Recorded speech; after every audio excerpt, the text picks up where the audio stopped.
We might be past the busiest time of year in the world of gaming, but that doesn't mean that there aren't still new games to look forward to. The month of December includes a space thriller from the creators of Dead Space, a Marvel spin from the creators of XCOM, we got a Final Fantasy VII remake, there's a city building RTS, a Warhammer auto chess, and do you remember Paragon? Because if not, you are about to be reminded. Twice, actually. And then as usual, we will have a rapid fire list of some bonus games that look pretty neat at the end. This is the best looking new upcoming games for the month of December 2022. But before we dive into the list, let's get a quick word from today's sponsor. Have you heard about Ridge wallets? Of course you have. They've been sponsoring our videos for a while now. These are the durable, built to last wallets aimed at keeping your pockets light. They got a slim profile, carry what you need. It's nice and simple. Ridge wallets are made of durable materials and come with a lifetime warranty as well as a 45-day risk-free trial. They hold up to 12 cards plus have room for cash with this handy strap on the back, and they're made of RFID blocking tech to protect you from digital pickpocketers, as well as being offered in 30 colors and styles. My favorites are carbon fiber and gunmetal. They're currently having a special holiday sale from now until December 22nd. If you head over to ridge.com/force, you can save up to 40% on your purchase. And with that, let's jump into this month's list. Starting things off this month, we have got Paragon. Oh, wait, I'm sorry. I mean Predecessor. Yep, the game's name is Predecessor. It is a new game that actually aims to be a faithful recreation of Epic's sci-fi MOBA from 2016. If you remember all the way back then, prior to Fortnite, when Epic still made other games and other genres, Paragon was a third-person sci-fi MOBA, sort of like a newer take on Smite. It took the traditional MOBA formula with 3 lanes, creep, towers, and a cast of playable heroes, and put it into third person with that hybrid of sci-fi and magic. The game was pretty cool, honestly. It certainly had a bit of a following, but unfortunately not enough, because shortly after Fortnite's meteoric rise, they decided that further development of the game wasn't worth it and shut it down in 2018. But then, in a bit of a surprise, shortly after closing the game, Epic announced and released every single asset for Paragon that could be used by anyone free of charge, opening up the path for remakes or spin-offs, and that's exactly what we got. There are actually a few of those in development. One of them goes by the name Fault, and it launched back in 2020. However, it wasn't very good. There were just a litany of issues, and the game has a very poor rating on Steam. Predecessor, on the other hand, has been getting a lot of buzz from the Paragon hardcore community, and this is said to be the most faithful, the most well-done recreation of the original, and in fact, literally, that's what they're trying to do. They're looking to remake the game in its entirety, just as it was before shutting down. So if you liked Paragon and you want to play more of it, it seems like this could be your best bet. Funny story, actually, I got to play a super early build of Paragon. I went to Epic Studios, got some hands-on time with the game, sat down and spoke with devs, like just giving feedback and impressions. Oh boy, maybe I'm the reason they shut the thing down. I pray not. It's probably not me. I'm almost certain it's not me.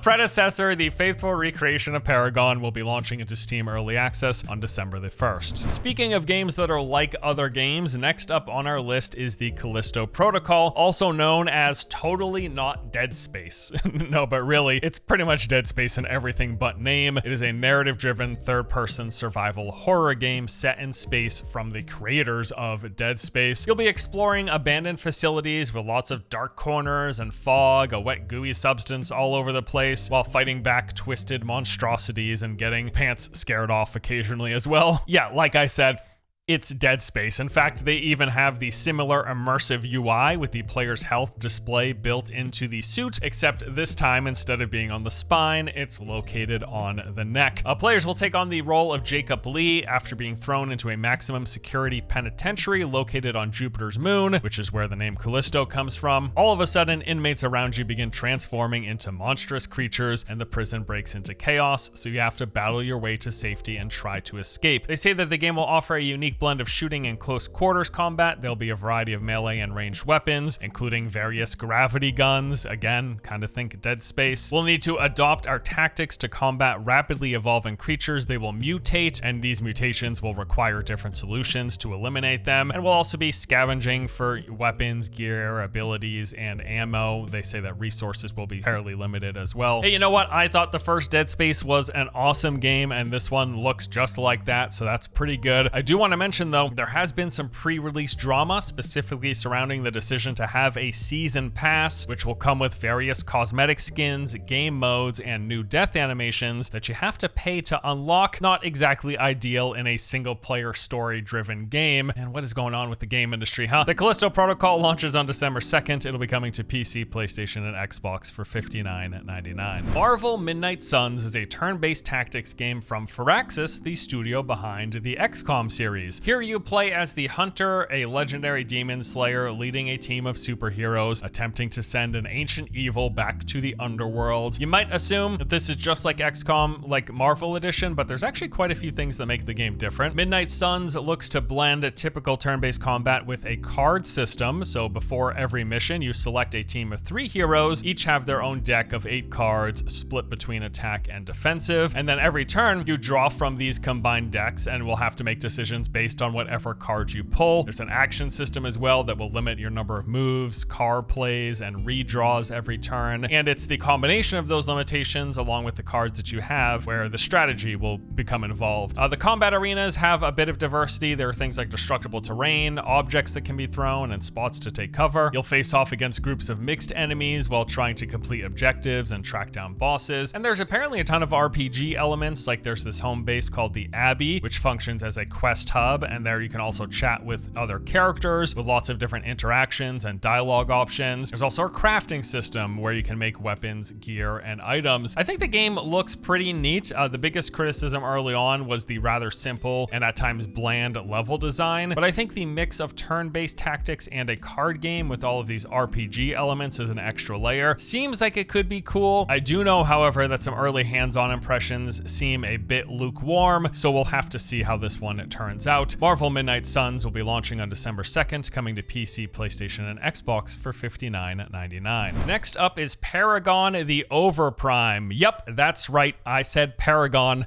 again, because this is yet another Paragon remake that's launching this month. It is funny, though, that of the 2 Paragon remakes, this is the one that actually has the name Paragon in it, because it's actually quite a bit different from that game. While Overprime does utilize the free assets that Epic released for Paragon, the developer has said that this game, quote, succeeds the previous title, providing a brand new third-person MOBA experience while benchmarking the smooth, high-quality graphics from the previous title. So in other words, while it might look the same, and while there are clearly a lot of similarities because it's using the same assets, it is very much so its own thing and comes with some major changes. For one, there is just in general some more focus on team play and less opportunities for solo players to carry. They've added a bunch of new features, like the map is overhauled, it's much larger than the original, and also the layout has been changed a bit. There are things like new jungle areas, these shadow bushes, and even teleportation portals that weren't in the original. The general pace is quicker as well. They've said that you're going to get into team brawls much faster, and overall the game's length will be shorter, and the UI as well as even some character design has in some cases changed up quite a bit. So yeah, while on the surface Paragon the Overprime might look similar to Epic's Paragon as well as Predecessor, in a lot of ways it seems to be its own separate thing. It's just all so strange. I imagine there's going to be a fair share of people who are really confused about there being multiple Paragons, one that's existed for a couple of years, one that's coming out in the beginning of December, and one that's coming out 1 week in. Just know this: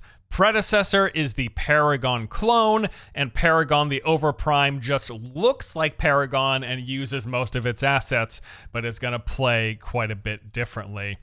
Does that make it any less confusing? I don't know. Paragon, the Overprime, is coming into Steam Early Access on December the 7th. Crisis Core Final Fantasy VII Reunion is an HD remaster of the smash hit prequel to Final Fantasy VII. Features of this remaster include all new graphics fully updated in HD with renewed 3D models, including characters and backgrounds. There's an improved battle system, so combat is different and improved. It's said to deliver a much smoother gameplay experience. They've got fully voiced dialogue in both English and Japanese, and there's a new arranged soundtrack from the original composer. This, of course, being one of the many numerous Final Fantasy titles in production, the many numerous Final Fantasy remakes. If you were a fan of the original, seems like this thing is certainly worth checking out, but especially for new fans to the franchise, it looks like these updated games have really proven to be a solid entry point into the series, into the franchise. So Crisis Core Final Fantasy VII Reunion will be launching on December 13th. It is coming to PC, PlayStation, Xbox, and Switch for $49.99. The Settlers is a city-building real-time strategy game where you gather resources, build a base, construct roads, and connect infrastructure as you work towards advancing and creating a thriving settlement. This is best described as a reboot of the franchise. Ubisoft has said they're looking to take the Settlers IP in a new direction, not only gameplay-wise, but visually as well. The game is going to feature 3 playable factions. There's the Alari, who are craftsmen and builders, the Maru, who live in harmony with nature, and the Yorn, who are fast and relentless attackers. Each faction comes with their own perks, as well as has access to specialty units. And outside of building up your city, building up your settlements, you also have full control of various military support and siege units that you'll use to defend and attack. There'll be a map for you to explore filled with camps of bandits and other enemy forces. You'll search for resources and capture landmarks. There's trading, research, and food systems to engage with, and the game offers 3 different playable modes. Early reception of this game has been a bit on the negative side, mainly due to how far it has strayed from the original, which at its core was a very deep city building game. This rebooted version is way simpler, looks more stripped down, and really is closer to an RTS than a city builder. From the outside, I think it does look neat enough, but I do want to point out that many longtime fans of the series don't seem all that pleased. The Settlers will be launching on December 31st, coming to PC for $59.99. And last up on our main list this month is Warhammer Age of Sigmar Soul Arena. This is a Warhammer themed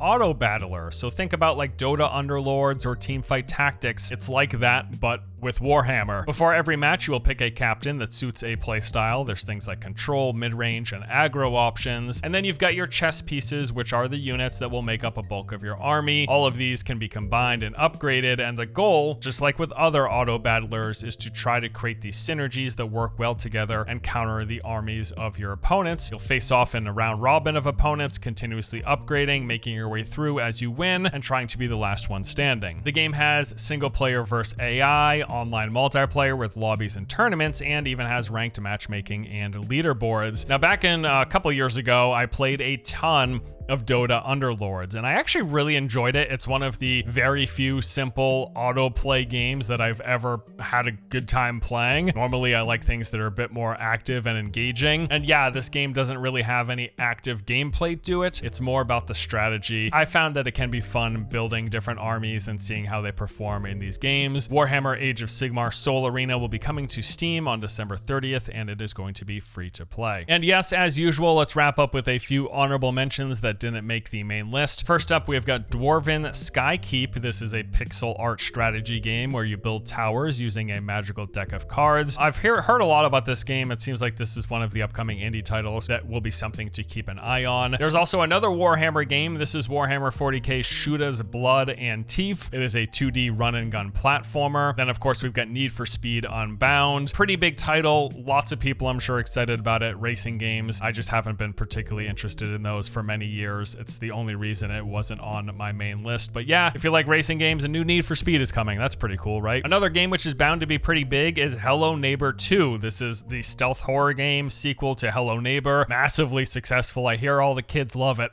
But yeah, you just like, you got spooky neighbors. You try to survive and hide, and I don't know what you do in these games, but yeah, it's probably gonna be big. Choo-Choo Charles is an open world horror game where a giant spider creepy looking train thing chases you around. All right. And then finally there is High on Life. If you like Rick and Morty and you like shooters, you might want to check out High on Life. And that does it for this month's list. As always, thank you all so much for watching. Hope you find these useful and or helpful. The main reason I keep doing these, I like to just know what's coming up on the horizon. Seems like people get a kick out of it as well. So yeah, there you go. Those are the games for December. Thank you as always for watching. I'll see you next time. Take it easy.